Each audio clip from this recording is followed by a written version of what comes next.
मालदीव विवाद से शुरू हुई सोशल मीडिया की टसल अब कूटनीतिक पटल पर भी चर्चा का विषय बनी हुई है। पीएम मोदी ने भारत के लक्षद्वीप का दौरा किया, कुछ तस्वीरें शेयर की, लोगों से वहां जाने की अपील की। बस फिर क्या था, जनता ने ये कह दिया कि हम मालदीव क्यों जाएं, जब हमारे पास इतना खूबसूरत टूरिस्ट हब है। लेकिन भारत के टूरिस्ट पर अपनी रोजी रोटी चलाने वाले मालदीव के नेताओं को ये बात कैसे हजम होती। उन्होंने भारत के प्रधानमंत्री को लेकर विवादित बातें कहना शुरू कर दिया। बस फिर क्या था, भारत में बॉयकॉट मालदीव ट्रेंड करने लगा। मामला इतना बढ़ गया कि राष्ट्रपति मोहम्मद मुइज़ू को अपने 3 मंत्रियों को सस्पेंड करना पड़ा। लेकिन क्या आप जानते हैं कि इस पूरे विवाद की जड़ कहां है? कैसे मालदीव के नेता भारत के खिलाफ चंद घंटों में ही जहर उगलने लगे? तो हम आपको बताते हैं कि आखिर इस पूरे विवाद की भूमिका कब और कहां से तय हो गई थी। नमस्कार, मेरा नाम है कुंवर शर्मा और आप देख रहे हैं न्यूज नेशन का डिजिटल प्लेटफॉर्म। मालदीव में नवंबर के महीने में राष्ट्रपति पद के चुनाव हुए। इस बार के चुनाव में मोहम्मद मुइज़ू जीत कर आए और देश की कमान संभाली। मुइज़ू काफी समय से ही भारत विरोधी रहे हैं।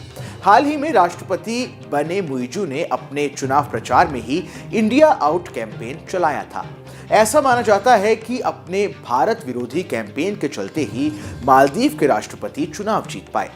लक्षद्वीप वर्सेस मालदीव विवाद के बाद तो उन्होंने भारतीय सैनिकों को देश छोड़ने के लिए डेडलाइन भी दे दी। ऐसे में इस विवाद के बीच लोगों के मन में यह सवाल उठ रहा है कि आखिर मुइज़ू भारत के खिलाफ क्यों है। दरअसल पीपल्स नेशनल कांग्रेस और the progressive party of Maldives चीन समर्थित नीति का पालन कर रही है और हर उस चीज को हटाने पर उतारू है जिसे वे भारतीय प्रभाव समझते हैं।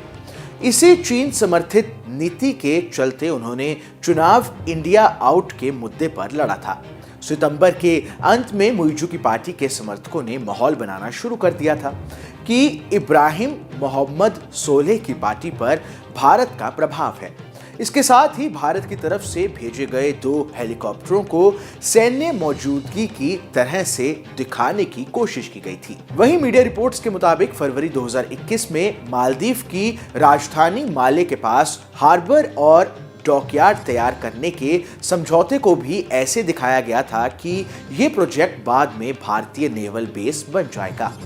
मुइज़ू का चीन का और उसकी नीतियों का समर्थन करना इस बात से भी साफ हो जाता है कि राष्ट्रपति बनने के बाद मुइज़ू भारत से पहले चीन दौरे पर गए।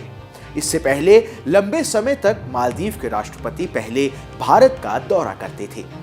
आपको बता दें कि चीन दौरे पर गए मुइज़ू ने चीन के राष्ट्रपति शी जिनपिंग से मुलाकात की।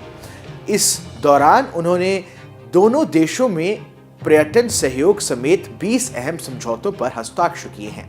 इसके साथ ही दोनों देशों ने रणनीतिक साझेदारी बढ़ाने की घोषणा की है। खास बात यह है कि मुइज़ू की चीन से वापसी होते ही भारतीय सैनिकों की वापसी की मांग और तेज हो गई है।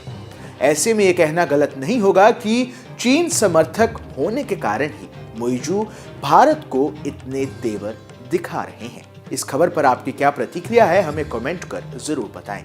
देश दुनिया की तमाम बड़ी खबरों के लिए देखते रहिए न्यूज नेशन का डिजिटल प्लेटफॉर्म।